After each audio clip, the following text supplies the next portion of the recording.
Bonjour tout le monde, ici Patrick. Dans cette vidéo, je vais vous partager 5 conseils pour les entrepreneurs en temps de crise. Vous savez, la COVID-19, ça a frappé les gens de plein fouet. Plusieurs entrepreneurs ont dû fermer les portes ou pensent sérieusement à fermer les portes dans les semaines, dans les mois futurs. Donc, face à ça, il faut faire quelque chose. Heureusement, il y a certains entrepreneurs qui s'en sortent très bien. Ils n'ont jamais fait autant de chiffre d'affaires que ça dans leur vie, mais ce n'est pas le cas pour la majorité des gens.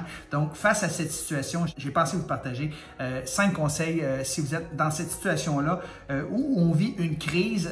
La façon de faire des affaires a complètement changé et ça risque d'être comme ça pour un bon petit bout de temps. Donc, le premier conseil que j'ai à vous donner, c'est qu'il ne faut pas se mettre la tête dans le sable et penser que ça va passer et que ça va disparaître par magie. Malheureusement, on n'a pas une boule de cristal, on ne sait pas combien de temps ça va durer. Ça va certainement durer encore plusieurs mois, des années, on ne le sait pas. Face à cette situation-là, on se doit absolument d'innover, de changer, de sortir de sa zone de confort et de ne pas faire comme si de rien n'était parce que il en va de votre survie. Vous devez faire des choses que vous n'avez jamais faites auparavant. Par exemple, si vous êtes un restaurant, ça veut peut-être dire de commencer à offrir de la livraison. Ça veut peut-être dire de commencer à faire des plats à porter, de devenir un traiteur. Si vous êtes un fleuriste, par exemple, ça veut peut-être dire de commencer à offrir la livraison si vous ne l'offriez pas. Ça veut peut-être dire d'innover puis partir un membership où les gens vont pouvoir s'abonner et il y a un bouquet de fleurs qui va être livré à l'être aimé, par exemple, une fois par mois, donc 12 ventes par année. Donc, vous devez sortir de ce que vous faisiez avant et utiliser la technologie à votre avantage. Si vous êtes un conférencier, un formateur, hein, mon ancien métier, j'en fais encore, mais on s'entend que pour dire que je n'ai pas fait dans les derniers mois, bien, vous devez innover, vous devez peut-être commencer à monétiser votre expertise, faire des programmes de formation ou d'accompagnement ou de coaching en ligne. Bref, peu importe dans quelle situation vous êtes, dans quel type de business que vous êtes, il est fort à parier que ça a beaucoup changé, votre chiffre d'affaires a beaucoup baissé, donc vous devez absolument sortir la tête du sable et pas croire que ça va se régler. Ça va être comme ça encore pour plusieurs mois, puis peut-être même plusieurs années. Donc ça, c'est la première chose. Innover. Deuxième chose, vous devez faire un virage numérique si ce n'est pas déjà fait, s'il n'est pas déjà amorcé. Première chose, c'est d'avoir un site Internet transactionnel. Il y a bien des entrepreneurs, jusqu'à 50% des entrepreneurs, ils n'ont même pas de site Internet. Imaginez-vous, il y a seulement 20% des gens qui ont un site Internet, qui ont un site Internet transactionnel. C'est-à-dire qu'on peut acheter, on peut peser sur un bouton toute l'année, 365 jours par année, 52 semaines par année, 24 heures par jour pour acheter un produit, un service. Vous devez offrir ça aujourd'hui parce que vos compétiteurs l'offrent. Il y a Amazon, les gens ont toujours le choix d'acheter ailleurs. Donc, si c'est pas possible d'acheter chez vous, ben, ils vont acheter ailleurs. Donc, ça prend un site Internet transactionnel si vous n'avez pas déjà un. Et si vous en avez un, ben, c'est le temps de l'optimiser, de faire en sorte qu'il soit plus performant et pensez à inclure les frais de livraison parce que c'est un des plus gros blocages qui fait en sorte que les gens n'achètent pas ou du moins peut-être une valeur minimum de 50 $, vous incluez les frais de livraison. Aussi, ayez une présence sur les différentes plateformes de médias sociaux où se tiennent votre client idéal. Vous devez être présent sur le web aujourd'hui. Les gens passent plus de presque 6 heures par jour sur Internet, dont au moins 3 heures par jour sur les médias sociaux, incluant la messagerie. Donc, vous devez être présent sur les différentes plateformes. Je vous mentionne les plateformes les plus populaires où vous devriez avoir une présence, mais c'est toujours bon de sonder ses clients pour savoir où ils se tiennent, mais les plus populaires étant Facebook, Instagram, YouTube, LinkedIn et TikTok. Oui, il y a Twitter qui est assez populaire aussi, mais beaucoup moins et c'est très difficile d'avoir une conversation, de créer de l'engagement sur Twitter. Donc, je vous suggère de focaliser principalement sur Facebook, Instagram, YouTube, LinkedIn et TikTok, qui est le nouveau venu, qui va vous donner d'ailleurs beaucoup de reach organique, alors que sur les autres plateformes qui sont plus matures, je vous dirais, quoique LinkedIn, il va vous quand même donner beaucoup d'organique, là, ben, vous devrez payer de la publicité, surtout sur Facebook, Instagram et YouTube, puisque c'est des plateformes qui sont plus à maturité, je vous dirais. Donc, faites le virage numérique si ce n'est pas déjà amorcé et optimisez ce que vous faites. Et le troisième conseil que j'aimerais vous partager pour les entrepreneurs en temps de crise, une fois que vous aurez fait un virage numérique, soyez plus actifs sur Internet. Si, par exemple, vous aviez l'habitude de publier une seule fois par semaine sur vos différentes plateformes de médias sociaux, bien, commencez à publier 3 fois par semaine ou encore mieux, 1 fois par jour. On parle ici de micro-contenu. Si vous faites une vidéo sur TikTok, c'est jusqu'à 60 secondes. Vous pouvez utiliser la même vidéo et la mettre sur Facebook, la mettre sur Instagram, la mettre sur LinkedIn. Puis, généralement, il est recommandé de faire des vidéos encore plus courtes que ça pour qu'elles soient consommées au bout. Et plus les gens vont consommer au bout vos vidéos, plus l'algorithme va les mettre en avant. Donc, vous pouvez faire du micro-contenu de 15 à 30 secondes. Ça ne prend pas beaucoup de temps, une fois par jour, et vous publiez la même pièce de contenu sur toutes les différentes plateformes de médias sociaux. C'est important de publier du contenu qui répond aux besoins de vos clients. Si vous ne savez pas quoi publier, c'est très simple. Répondez aux questions que les clients vous posent tout le temps. En faites-vous une liste, une vingtaine de questions que les clients vous posent tout le temps et répondez tout simplement à ces questions-là en termes de publication. Et osez vous montrer, osez vous montrer votre visage. C'est très important. C'est comme ça qu'on gagne la confiance des gens. Ne faites pas que mettre du texte. Montrez votre visage également. C'est pas besoin d'être parfait.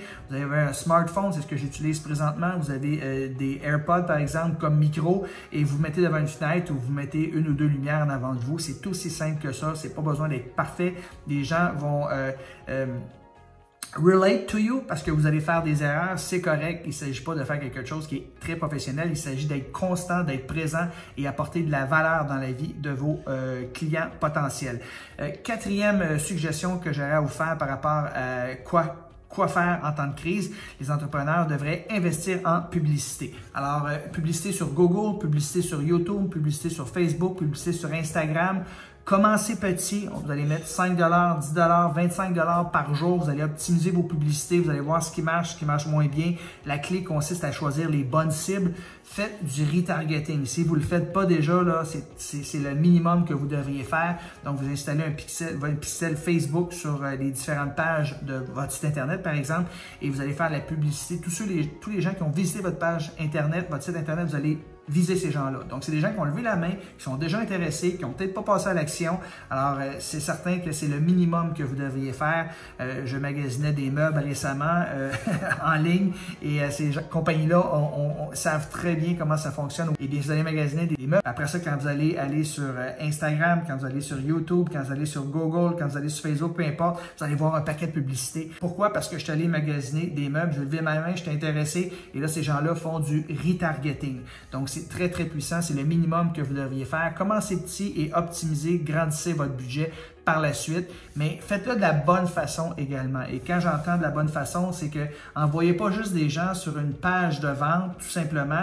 Ce que je vous suggère de faire, c'est de faire de la publicité pour offrir quelque chose de gratuit qui va aider votre client à résoudre un de ses problèmes en retour d'une adresse de courriel. À ce moment-là, vous récoltez des courriels, vous allez faire grandir votre liste et là, c'est intéressant. Parce que si vous payez de la publicité juste pour que les gens y aillent sur votre page de vente puis que les gens ne jettent pas, eh bien, c'est fini, c'est perdu cet argent-là. Alors que si vous récoltez l'adresse de courriel, ensuite de ça, vous les envoyez sur une page de vente, et bien de un, ils vont vous connaître avant que vous essayiez de faire une vente, mais vous allez toujours avoir son adresse de courriel, vous allez avoir eu la permission de contacter cette personne-là dans le futur. Donc, faites de la publicité de la bonne façon. Tentez de récolter les adresses de courriel de vos clients potentiels. Et finalement, cinquième conseil pour les entrepreneurs en temps de crise, obtenez de l'aide. Surtout si vous ne savez pas par où commencer, allez chercher de l'aide. Réussir en ligne, c'est pas évident, c'est pas facile. Sinon, tout le monde y parviendrait. Là, vous allez me dire, certains, tu prêches pour ta paroisse, Patrick, et vous avez tout à fait raison. J'ai dû me former à mes débuts quand je me suis lancé pour monétiser mon expertise que j'avais comme conférencier professionnel. J'étais auteur, mais là, il fallait que je vende ça en ligne. C'était pas évident. Je me suis fait aider, je me suis fait coacher. Et après quelques mois, quelques années à mettre ça en application, eh bien, j'ai pu avoir du succès en ligne. Aujourd'hui, j'ai une quarantaine de programmes de formation en ligne. Alors, si vous ne savez pas par où commencer, allez voir quelqu'un qui l'a fait avant, vous allez sauver beaucoup de temps, beaucoup d'énergie, vous avez un paquet d'erreurs que vous ne ferez pas. Vous allez peut-être y parvenir tout seul, mais ça va vous prendre beaucoup, beaucoup de temps et c'est ce que vous n'avez pas quand vous êtes en situation de crise, vous êtes un entrepreneur, vous n'avez pas beaucoup de temps parce que votre entreprise va fermer. Donc, vous devez réagir rapidement et c'est un investissement, le fait d'investir dans un coach qui va vous aider à monétiser ce que vous avez à vendre en ligne. Alors, moi, j'invite fortement à investir dans du coaching et de toute façon, c'est une dépense qui est déductible pour votre entreprise. En résumé, 5 conseils pour les entrepreneurs qui ont à vivre une certaine crise comme on vit présentement.